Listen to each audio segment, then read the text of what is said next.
네, 여러분 반갑습니다. 네, 또 새로운 한 주가 시작되었습니다. 월요일 되면은 좀 몸도 축축 처지고 좀 힘들긴 한데 봄이 됐지 않습니까? 길거리를 가다 보니까 벚꽃이 이제 막 펴려고 뭐 이렇게 딱 조금 이렇게 나왔더라고요. 서울은 그런데 다른 곳은 어떤지 모르겠습니다. 아무튼 이렇게 겨울이 지나면 또 봄이 오고 밤이 지나면 새벽이 오고 아침이 오듯이 또 그렇게 또 새로운 마치 부활하듯이 늘 그렇게 새로운 시간들이 시작되니까 오늘도 말씀으로 또 새로운 한 주를 힘있게 시작하시기 바랍니다. 네, 오늘은 18장부터 20장까지를 18, 19, 20장을 살펴보는데 오늘 이야기에서는 오늘 이야기가 끝나고 이제 내일 본문부터 본격적으로 다윗의 광야 스토리가 시작됩니다. 이제 다윗의 도주 이야기. 그 전까지는 다윗이 그 사울 곁에 머물죠. 궁전에 이리저리 왔다 갔다 하면서 사울 곁에 머뭅니다. 그러다가 이제 굉장히 많이 죽을 뻔하죠. 그런데 그 왕이 죽이려고 하는데 살아 있는 것도 신기한 겁니다. 그럼 누가 조력자가 있는 거죠. 누가 과연 다윗을 적극적으로 돕고 있는가? 목숨이 10개가 있지 않은 한 과연 이제 누가 다윗을 도우려고 할 것인가? 그게 사울의 자식들입니다. 아이러니하죠. 모순이죠. 이제 하나님께서 일하시는 방식이 좀 그런 것들이 많아요. 원수들을 통해서 원수들의 진영 안에서 하나님의 백성을 돕는 그런 일들이 많아요. 모세 같은 경우에도 이집트 공주가 모세를 데려다가 키우지 않았습니까? 원수의 딸이 키운 거예요.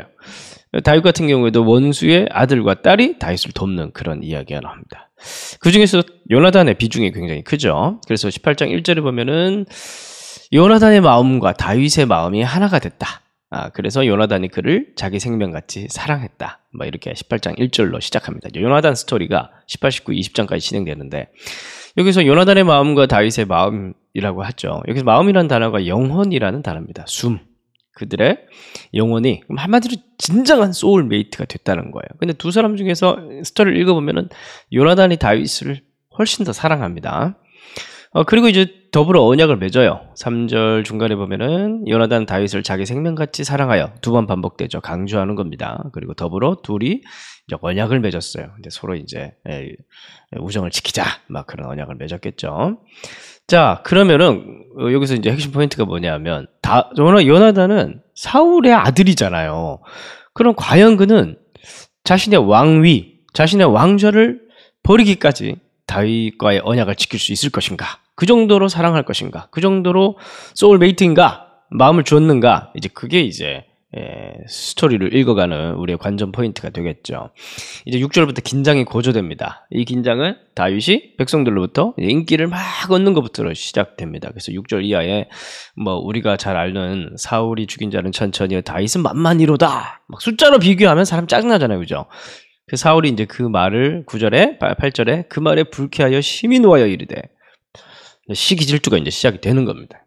그리고 이제 이 12절에 보면 여호와께서 사울을 떠나 다윗과 함께 계심으로 사울이 그를 두려워한지라. 결국 이제 시기 질투를 바탕으로 깔고 있는 감정은 두려움이죠. 결국 이제 다윗이 자신의 왕좌를 몰아낼 수 있다. 자신의 실존에 대한 그런 도전 그런 것들이 잠재적으로 느껴지기 때문에 사울이 이제 다윗을 두려워한 겁니다. 그리고 다윗이 승승장구하면서 올라가는 무언가를 하지 않아도 다윗이 점점 이렇게 두각을 나타내는 그 뒤에 하나님이 계신다는 사실을 자기도 느끼는 거예요. 그러니까 이제 더 두려워하게 됩니다. 자, 그래서 이제 17절 이하에서는 이제 미갈 스토리가 요나단 스토리 안에 삽입이 되어 있는데 20절 보면 사울의 딸 미갈이 다윗을 사랑하죠. 사울 빼고는 집안 사람들이 다 다윗을 사랑합니다. 사울의 딸도 좋아해요. 그래서 이제 이 얘기를 듣고 이 비정한 아버지가 어떤 사람이 사울에게 이 사실을 알리고 사울이 이 일을 좋게 여겨. 왜 좋게 여기냐면 요걸 빌미로 삼아가지고 그러니까 내가 너 딸을 줄 테니 근데 이 딸을 주는 거는 이미 골리앗을 죽이면 준다고 약속을 했는데 약속을 안 지킨 거예요 인간이. 그런데 이제 이걸 또 조건을 건 겁니다. 그래서 내가 그에게 딸을 주고 그에게 올무가 되게 하고 그 유명한 이제 블레셋 사람들을 죽여가지고 뭐 200명입니까? 죽여가지고 포피 100개를 벗겨와라. 뭐 그랬는데 다윗은 200개를 벗겨오죠. 그래가지고 이제 어쩔 수 없이 자기 딸을 내어줘야 하는 이제 그런 상황이 스토리가 중간에 들어가 있습니다. 그리고 이제 19절부터 이제 본격적으로 요나단 이야기가 더 구체적으로 진행이 되는데, 요나단 이야기, 미갈 이야기, 요나단. 그리고 이제 19장에서 보면은 이제 요나단이 이제 정보를 주면서, 그리고 이제 아버지를 또 설득하는, 그래서 5절 제일 뒤에 보면 아버지에게, 사울에게 어찌 까닭 없이 다윗을 죽여서 무지한 피를 흘려 범죄하려고 합니까? 그러니까 6절에 사울은 이제 좀 그래도 아직까지는 설득이 돼요. 사울이 요나단의 말을 듣고 맹세하여 여호와께 살아계심을 두고 맹세하고, 맹세는 얘는 자주 하지만 지키지도 않는 거, 그가 죽임을 당하지 아니하리라. 설득에 넘어가요. 성공하기도 해요. 아직은 사울이 완전히 그 맛이 간 건 아닌 거예요. 그래서 이제 그 스토리가 이제 진행이 되는데, 근데 또 왔다 갔다 하죠. 또 다윗이 이제 수금을 타고 있을 때 사울이 이제 손에 단창을 들고 9절에 보면 다윗을 또 죽이려고 합니다. 그리고 이제 또 다윗이 이제 도망을 가고 막 그런 이야기들이 이제 왔다 갔다 합니다. 왔다 갔다 하다가 이제 20장에 넘어가면은 우리가 잘 알고 있는 그 요나단과 다윗의 맹세와 이별, 굉장히 감동적인 스토리잖아요.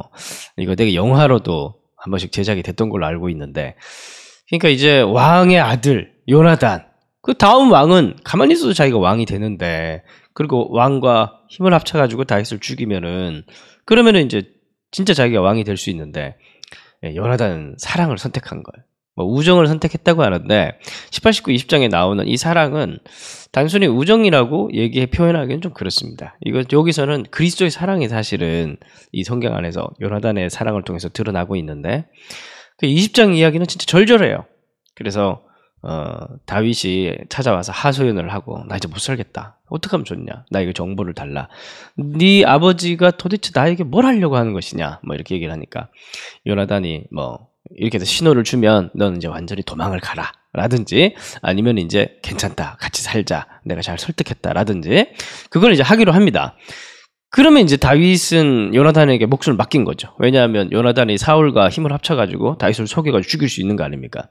근데 요나단은 그 유명한 화살을 이렇게 쏘면 이렇게 얘기를 하죠. 화살을 찾으라 하면은 이제 괜찮다는 거고, 화살이 내 앞쪽에 있다 이렇게 더 멀리 쏘면 다윗 보고 도망가라는 거죠.